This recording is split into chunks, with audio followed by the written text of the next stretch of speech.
올챙이처럼 보이지만 신표입니다. 세계적인 그 작곡가 중에 볼프강 아마데우스 모차르트가 참 멋있는 말을 남깁니다. 음악이 아름다운 건요, 음표 자체의 길이나 높낮이에 의해서가 아름다운 게 아니라 음표와 음표 사이에서 빚어낸 신표에 있다라고 얘기합니다. 음악하는 사람이 어떤 멜로디나 장단 이런 걸 이야기하는 게 아니라 그 사이에 있는 틈을 이야기를 하죠. 이런 얘기는 우리 많이 들어봅니다. 미술하시는 분들, 조선화의 아주 아름다웠던 그 여백에 대한 이야기, 건축하는 사람들은 어떤 절제에 있는 공간, 침묵하는 공간을 이야기할 때가 많습니다. 오늘 제가 드리고자 하는 주제는 이겁니다. 신표에 대한 이야기입니다. 자, 신표에 대한 이야기인데요. 방과 방을 가는데요, 비를 맞고 가야 합니다. 이런 생각 어떠세요? 옆방 가는데 비를 맞고 가야 돼요. 우산 쓰고 가야 돼요. 불편할 것 같으세요? 아니면 몽환적이어서 되게 좋을 것 같으세요? 근데 가만 생각해 보세요. 우리는 과거에 그런 주택에 살지 않았나요? 제가 나이가 많아서 이런 얘기 하는 건가요? 그렇죠. 제가 방이라고 이야기했지만 이 방에는 놀라운 일들이 벌어집니다. 옆방 가는데 비를 맞고 가야 된다는 거죠. 이건 그러고 항동에 있었던 일인데, 항동 이제 보금자리 해가지고 많이 바뀌었는데, 제가 원래 지금 성동구에 있지만 예전에는 이제 구로구에 있었어요. 그때 어떤 건축주분이 이제 말도 안 되는 땅을 매입을 합니다. 이게 왜 말이 안 되냐면 맹지였어요. 맹지가 뭔지 아시죠? 도로에 연접하지 않고 정화시설이 안 되는 건 맹지입니다. 그래서 국가를 상대로 사용허가를 받으면서 맹지를 탈출하는데요. 이 앞에 그 그린벨트로 묶여있기 때문에 남쪽으로는 자연 수림도가 흘러갑니다. 너무나 좋았던 거죠. 남쪽으로 흘러가니까요. 이 땅을 놓치고 싶지는 않았던 거예요. 그래서 국가를 상대로 그 힘들고 힘겹게 이게 맹지를 극복합니다. 그러면서 이 땅이 상당히 작아요. 한 60평 정도밖에 되지 않죠. 그러니까 우리 전원주택 계획하면 보통 한 100평 정도 이렇게 하잖아요. 뭐 판교도 그렇고 뭐 저기 세종시 가도 그런데요. 제가 오늘 목이 좀 타서 죄송합니다. 그래서 우리나라 협소주택 전문가들을 찾아갑니다. 협소주택 많이 들어보셨죠? 알을 까면 알이 두 개여서 땅콩하우스 뭐 이런 얘기하죠. 이분도 우리나라 협소주택 전문가들 찾아갑니다. 근데 그 협소주택에 어울리는 땅이 있고요, 그렇지 않은 땅이 있다라고 저는 생각합니다. 이분은 계속 실망스러움을 감추지 못하고 있다가 저를 만납니다. 뭐 저도 이제 그러고 있어서 저한테 기회가 온 거겠죠. 근데 저는 이 땅을 보면서 어떤 생각을 하냐면은, 어떤 한정된 공간 안에서요, 물리적인 용적을 초월할 수 없을까, 이런 걸 고민합니다. 그래서 이 땅에 들어갈 덩어리를 만들어 놓습니다. 한참 고민하다가요, 가운데를 다 끊어버려요. 이 안에다가 빛과 바람과 소리와 자연을 담습니다. 비도 맞이하죠. 건물과 건물에 의해서 에워싸인 마당입니다. 이 마당 예사롭지 않죠. 심상치 않습니다. 도면을 보실 때 방위표와 도로를 유심히 보시라 그랬잖아요. 짧은 시간이긴 하지만 바로 아셔야 돼요. 이거를 어떤 유명한 교수님은 이걸 통찰이라고까지 이야기합니다. 바로 아셔야 되는 게, 동서남북을 가리키고 도로인데, 들어온 입구가 상당히 비좁죠. 이쪽으로 해서 주차 한 대 겨우 되고요, 들어옵니다. 들어오는데 현관이 없어요, 이 집에. 우리는 알다시피 현관이 언제부터 생겼나요? 우리 과거에 현관이 있었나요? 제가 어렸을 때 강원도 태백이라는 데 살았는데, 탄강천이죠. 거기는 방방부엌 현관을 연탄 재놓는 그런 공간으로만 생각했어요. 아시다시피 현관은 언제 등장했나 하면은 양옥과 더불어 같이 등장합니다. 우리의 한옥은 불편하다라고 생각했기 때문에. 놀라운 사실은 그때 하나 더 등장합니다. 현관이 등장하면서 뭐가 하나 더 생기냐면 계집이 생깁니다. 계집이 집인가요? 어떻게 생각하세요? 계집이 집일까요? 아닐까요? 이 얘기를 좀 드리고 시작해야 되는데 시간상 넘어가겠습니다. 현관이 없습니다. 들어오면서 바로 2층으로 올라가는 계단이 있고 마루가 보입니다. 마루는 순수한 우리나라 말로 높은 곳을 지칭합니다. 높다라고 이야기합니다. 산에서 가장 높은 데를 뭐라 그러나요? 산마루라고 그러고, 집에서 가장 높은 데를 용마루라 그러죠. 근데 집에서 마루라는 용어를 씁니다. 옛날 주택들 보면 마루가 많잖아요. 복도가 없죠. 마루가 그 역할을 대신하잖아요. 사람 몸으로 비유하자면 혈관과 같습니다. 마루가요. 이방 저방 갈 때 마루를 통해서 막 가잖아요. 근데 생각해보면 답이 나옵니다. 집의 중심을요, 마당으로 봤다는 거예요.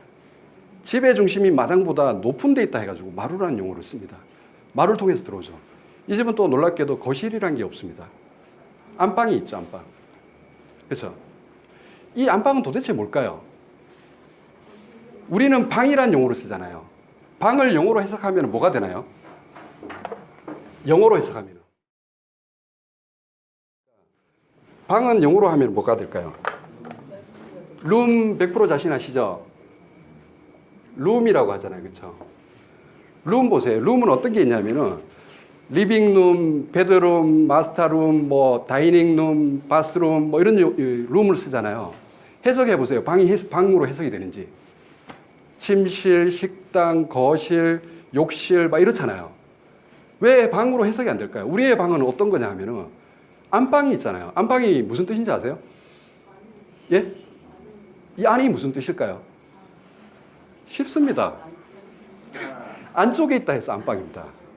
우리의 방은요, 큰 방, 작은 방, 건넌방, 예, 그렇죠? 이런 용어를 쓴다라는 거죠. 방이라는 거예요.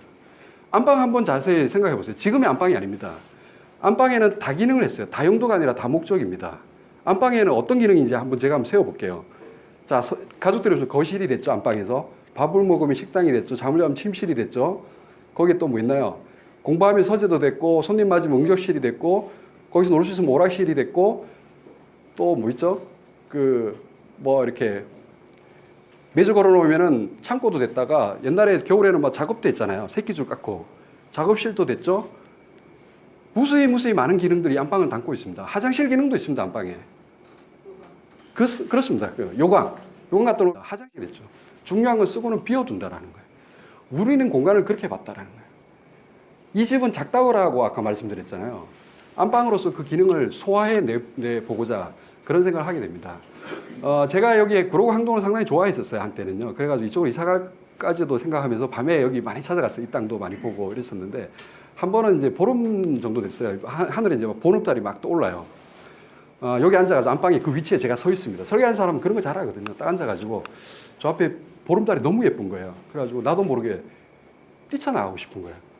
그렇죠? 안방에 있다가. 근데 맨발로 파자마 입은 채로 뛰쳐나갑니다. 마루를 밟고 대도를 밟고 마당으로 옵니다.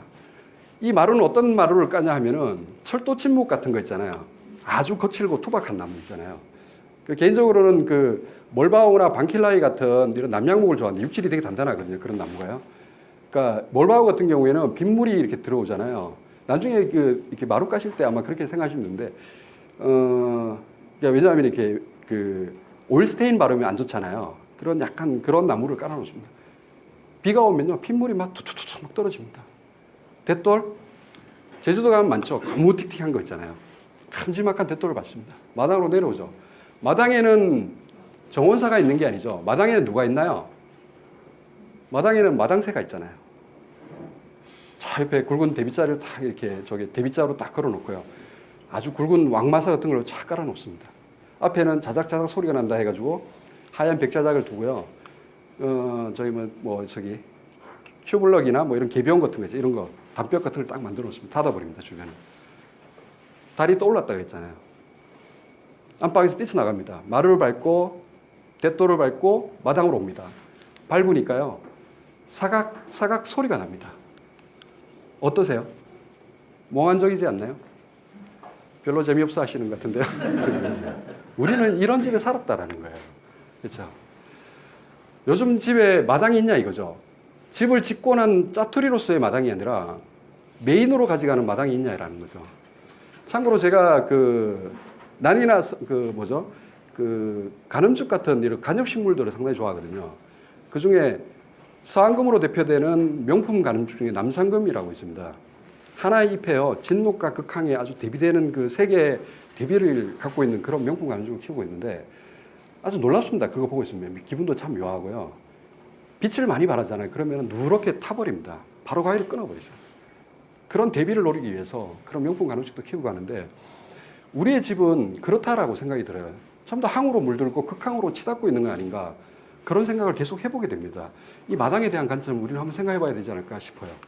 여기는 경상북도 안동에 가시면은요, 봉정사라고 아주 유서 깊은 사찰이 있습니다. 가보셨어요? 작년에 문재인 대통령도 여름휴가를 여기에 갈 정도로 제가 그 주에 제가 같이 갔었거든요. 따라간 게 아니라 저하고 동선이 일치했었어요. 무려 40도나 더운 여름에 여기 갔는데 여기 기가 막히게 바람에 이게 작동되는 그런 집이었는데 봉종사는 상당히 가팔라가지고요. 다리가 불편하신 분들이 가시긴 조금 힘듭니다. 우리 옛날 학교 다닐 때 그렇잖아요. 극락전, 뭐 대웅전 이런 거 들어보셨죠? 고려시대 때 가장 오래된 목조 건축물로서 주심포 형식 어쩌고 저쩌고, 대웅전은 조선시대 다포 형식, 이런 형태에 대한 이야기들을 우리 많이 합니다.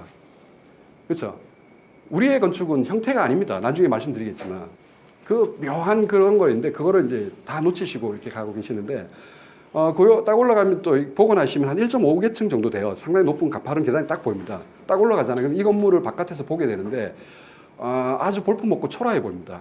유네스코의 세계문화유산에 작년에 등재된 건물치고는 앞에 막 스님들이 기거하니까 빨랫줄이 막 보입니다. 영산암이라고 있습니다. 인터넷 쳐보시면 나오는데 가다 보면 여기 조그마한 개구멍 같은 게 딱 보입니다. 글로 들어오라고 손짓하는 것들. 숙이고 딱 들어가잖아요. 딱 들어가면 계단이 딱 보입니다. 점점 다 보이다가 마당이 짜잔 하면서 클라이막스처럼 딱 등장합니다. 이 마당이요.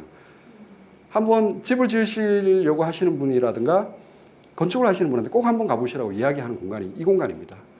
꼭 한번 가보세요. 여기 봉정사 영산암이라고 있습니다. 영산암. 예, 영산. 영산강 할 때 영산. 예, 여기 보시면은 마루들이 딱 보입니다. 마루가 없었으면요 외부하고 내부는 따로 놀았을 거예요. 이 마루가 내부하고 외부를 기가 막히게 연결하고 있습니다. 그렇죠? 좌측부터 엉덩이만 걸칠 수 있는 걸 쪽마루라 그러고요. 다락 누자를 써가지고 누마루라고 합니다. 우리 전통 건축에 누마루 밑으로 지나간다 해가지고 누화 진입이라는 전통 건축 아주 중요한 수법이 있습니다. 이런 누마루라 그러고요. 들마루, 대청. 대청은 알다시피 뭐 낮잠 자기 위해서 만든 게 아니라 간혼상제, 유교 쪽에서는 그러니까 성인식부터 하는 그런 거고, 텐마루 아까 말씀드렸죠. 이런 게 있다라는 거예요. 모호해요. 이렇게 그 마루를 통해 가지고 이게 우리 과거 이런 뭐 많은 건축물들이 소실이 많이 됐잖아요. 이런 거 보면서 우리의 집들이 어떠했는지를 우리가 짐작하게 되는 것 같아요. 이 앞에 글자가 하나 있는데 이거를 한번 드리려고요. 이 집을 드렸어요. 이게 무슨 글자인지 혹시 아세요? 천자문의 세 번째 나오는 글자입니다. 현, 맞습니다. 무슨 현자죠? 검은 현자 100% 다들 자신하세요? 검은 현자라고? 천자문은 다 이유가 있습니다. 그 천자 중에 한 글자 똑같이 들어간 게 없어요. 그 사행시처럼 있잖아요. 다 의미가 있어요. 하늘천 따지 가마솥에 누룽지 그러잖아요. 누를 한 건 맞습니다. 누룽지니까요. 가마솥에 그러잖아요. 가예요, 가. 무슨 뜻이죠? 가물현자입니다. 가물현자. 검다하고 가물다하고는 완전 의미가 틀리죠. 하늘은 가물가물거리다.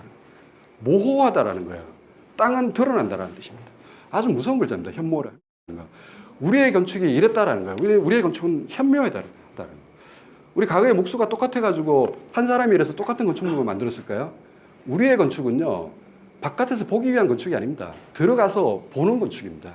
이걸 놓치시고 계시는데, 우리 전통 건축 가실 때, 뭐 안동에 병산소 만대로 가시더라도 거기 가면 이제 못 올라가게 돼 있으니까 좀 안타깝죠. 그런 것들.